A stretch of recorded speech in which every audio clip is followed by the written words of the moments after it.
बिस्मिल्लाहिर्रहमानिर्रहीम। अस्सलाम वालेकुम। आज मैं आपके लिए ग्रीन रायते की रेसिपी लेके आई हूँ। आज मेरे घर में कबाब बने थे और साथ में मैं बना रही थी ग्रीन रायता, तो मैंने सोचा क्यों ना इस ग्रीन रायते की रेसिपी आपके साथ शेयर की जाए कि किस तरह मैं झटपट तरीके से ग्रीन रायता बनाती हूँ और बहुत ही मज़ेदार ये रायता बनता है। रेसिपी स्टार्ट करने से पहले अगर आपने मेरा चैनल अभी तक सब्सक्राइब नहीं किया तो सबसे पहले चैनल को सब्सक्राइब कर दें और बेल आइकन पे भी क्लिक करें ताकि मैं कोई भी वीडियो अपलोड करूँ उसका नोटिफिकेशन आपके पास सबसे पहले आ जाए। वीडियोज़ को लाइक करें, अच्छे अच्छे से कमेंट्स करें। रेसिपी को स्टार्ट करते हैं।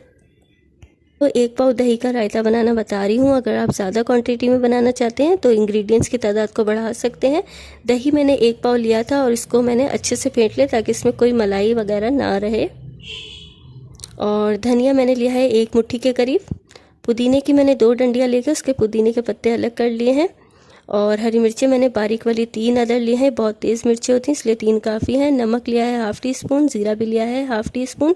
ये तमाम इंग्रेडिएंट्स मुझे चटनी तैयार करने के लिए चाहिए। आप चाहें तो लहसुन का इस्तेमाल भी कर सकते हैं। ये चीज़ें थी मैंने एक ब्लेंडर के अंदर डाल दी। अब मैं इसमें थोड़ा सा पानी शामिल करूंगी, तकरीबन 3 खाने के चम्मच, और इसका पेस्ट बना लूँगी। चटनी मैंने तैयार कर लिया। अब इसे बाउल के अंदर निकाल लेती हूँ। और अगर आप ज़्यादा स्पाइसी पसंद करते हैं तो मिर्ची आप अपने अकॉर्डिंग टू टेस्ट डाल सकते हैं।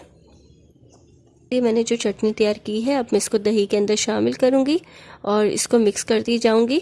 एक साथ आपने शामिल नहीं कर देना क्योंकि अक्सर ऐसा होता है कि कभी मिर्चें तेज़ भी होती हैं, मिर्चों का पता नहीं चलता कि कौन सी मिर्चें तेज़ हैं कौन सी नहीं। तो इसलिए आप थोड़ी थोड़ी चटनी शामिल करके इसको मिक्स करते जाएँ और इसे चेक करते जाएँ।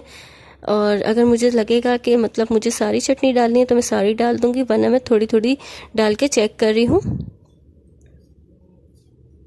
तो आपने भी इसी तरह इसको चेक कर लेना है, एक साथ नहीं डालना है। अब जो चटनी मैंने इसकी तैयार की थी वो पूरी चटनी मैं इस दही के अंदर शामिल कर दूंगी।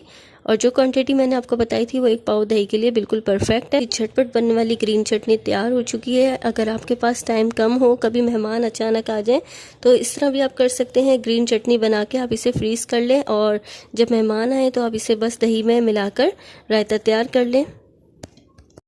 बहुत ही मज़ेदार सा ग्रीन रायता तैयार है। अब मैं इसके ऊपर पुदीने के पत्ती से डेकोरेशन कर दूंगी। जब कोई मेहमान आपके घर आए तो आप इस तरह पुदीने के पत्ती से डेकोरेशन करके सर्व करें रायते को, तो बहुत ही अच्छा लगता है। आज की रेसिपी आपके साथ शेयर करने का मकसद ये था कि जिस तरह मेरी फैमिली को और मुझे ये ग्रीन रायता बहुत पसंद है, इसी तरह आप भी बनाएं और इंशाल्लाह आपको और आपकी फैमिली को भी ग्रीन रायते की रेसिपी बहुत पसंद आएगी।